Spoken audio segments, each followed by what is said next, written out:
ಮಾವಿನಕಾಯಿ ರೈಸ್ ಮಾಡಲಿ ನಡಿ ಹಂಗಂದ್ರೆ ಮಾಡೋಣ. ನಮಸ್ಕಾರ ರೀ ಎಲ್ಲರಿಗೂ.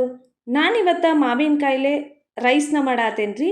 ಇದನ್ನು ಮಾಡೋಕೆ ಒಂದು ಸಣ್ಣ ಮಿಕ್ಸಿ ಜಾರ್ ಒಳಗೆ ಒಂದು ಸ್ವಲ್ಪ ಹಸಿ ಕೊಬ್ಬರಿ, ಒಂದು ಗಡ್ಡಿ ಬೆಳ್ಳುಳ್ಳಿನ ಸಿಪ್ಪಿ ತೆಗೆದು ಹಾಕ್ಕೊಂಡೇನಿ ರೀ ನಾನು. ಒಂದು ಸ್ವಲ್ಪ ಹಸಿ ಶುಂಠಿ, 1 ಸ್ಪೂನ್ ಆಗುವಷ್ಟು ಸಾಸಿವೆ, ಸ್ವಲ್ಪ ಕರಿಬೇವು, ಒಂದು ಸ್ವಲ್ಪ ಜಾಸ್ತಿನ ಕೊತ್ತಂಬರಿನ ಹಾಕ್ಕೊಂಡೇನಿ ರೀ ನಾನು. ಮೇಲೆ ಒಂದು ಸ್ವಲ್ಪ ನೀರು ಹಾಕ್ಕೊಂಡು ಇದನ್ನು ಪೂರ್ತಿ ಸಣ್ಣಗೆ ರುಬ್ಕೋಬೇಕ್ರಿ. ಪೇಸ್ಟ್ ಗತೆ ಆಗ್ಬೇಕು. ಆ ಥರ ನಾವು ಇದನ್ನು ಮಿಕ್ಸಿಗೆ ಹಾಕೊಂಡು ಇಟ್ಕೋಬೇಕ್ರಿ.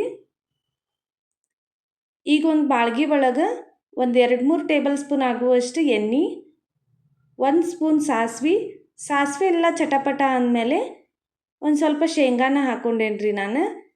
ಇದ್ರ ಜೊತೆಗೆ ನೀವು ಉದ್ದಿನಬೇಳೆ, ಕಡ್ಲೆಬೇಳೆ, ಗೋಡಂಬಿನೂ ಹಾಕೋಬೋದು ರೀ. ನಾನಿಲ್ಲಿ ಶೇಂಗಾ ಅಷ್ಟೇ ಹಾಕ್ಕೊಂಡೇನಿ.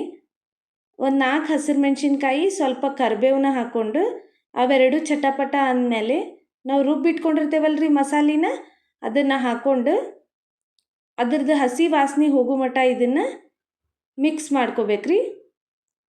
ರುಚಿಗೆ ತಕ್ಕಷ್ಟು ಉಪ್ಪು, ಒಂದು ಅರ್ಧ ಟೇಬಲ್ ಸ್ಪೂನ್ ಆಗುವಷ್ಟು ಅರಿಶಿನ, ಇದನ್ನೆಲ್ಲ ಹಾಕಿ ಒಂದ್ಸಲ ಮಿಕ್ಸ್ ಮಾಡಿಕೊಂಡು ಒಂದು ಸ್ವಲ್ಪ ಮಾವಿನಕಾಯಿನ ತುರಿದಿಟ್ಕೊಂಡಿದ್ದೆ ರೀ ನಾನು, ಅದನ್ನು ಹಾಕ್ಕೊಂಡು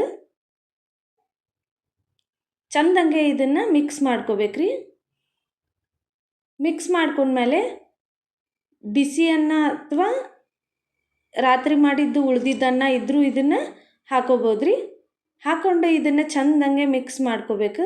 ಎಲ್ಲ ಕಡೆ ಮಸಾಲೆ ಹೊಂದ್ಕೋಬೇಕ್ರಿ. ಆ ಥರ ಇದನ್ನು ಮಿಕ್ಸ್ ಮಾಡಿಕೊಂಡು ಲಾಸ್ಟಿಗೆ ಮೇಲೆ ಒಂದು ಸ್ವಲ್ಪ ಕೊತ್ತಂಬರಿ, ಸಣ್ಣದಾಗಿ ಕಟ್ ಮಾಡ್ಕೊಂಡಿದ್ದು ಮಾವಿನಕಾಯಿನ ಹಾಕ್ಕೊಂಡು ಚಂದಂಗೆ ಮಿಕ್ಸ್ ಮಾಡಿಕೊಂಡ್ರೆ ಮಾವಿನಕಾಯಿ ರೈಸ್ ರೆಡಿ ಆಗ್ತೈತ್ರಿ.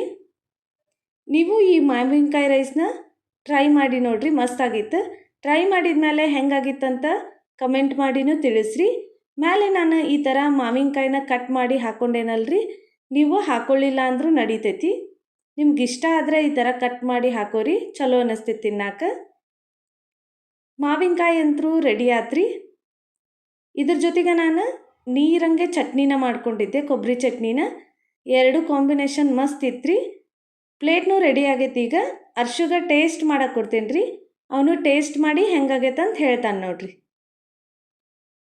ಆರ್ಶು, ಮಾವಿನಕಾಯಿ ರೈಸ್ ರೆಡಿ.